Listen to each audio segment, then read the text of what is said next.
In 1979, teenager Steve Henneberry saw a Muscle and Fitness magazine and saw his life's path stretch out in front of him.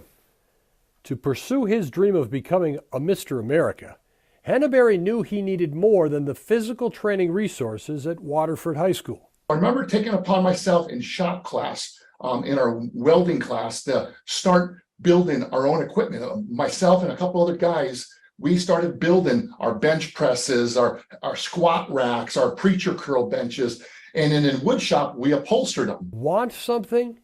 Do something. That's Steve Henneberry.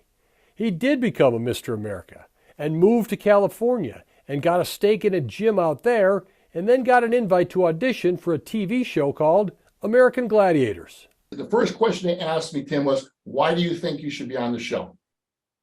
And without being cocky or egotistical, I just said, look around. What do you guys see? I said, they're all this height. They're all 5'7", 5'8". I'm 6'4". I said, I stand out and I want to be the tower. They looked and they go, okay, you can go over here. My first day on the set at Universal Studios, when they knocked on my door and they said, Tower, we need you on set.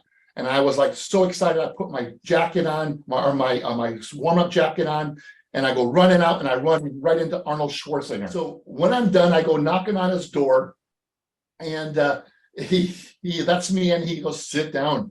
He goes, get out of bodybuilding, no money. He goes, become a household name. Little did I know, 4 years later, we were the #1 show, and I became a household name.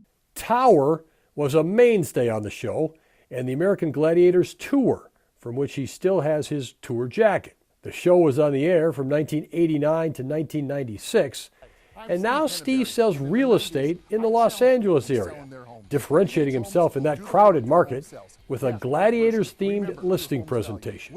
The show is currently the subject of a Netflix documentary. It almost had like this cult following, Tim, that 30 years later, people still can quote my 110-0 record in joust, never lost in joust. Steve's record in life is pretty good too.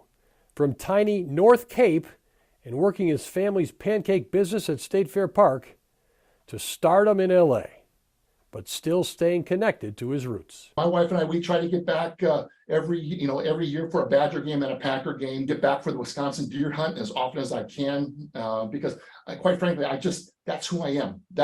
I was brought up, hunting, fishing, and I'm not going to give that up just because I'm in California. And certainly not when he's become a household name. Tim Van Voren, Fox 6 Sports.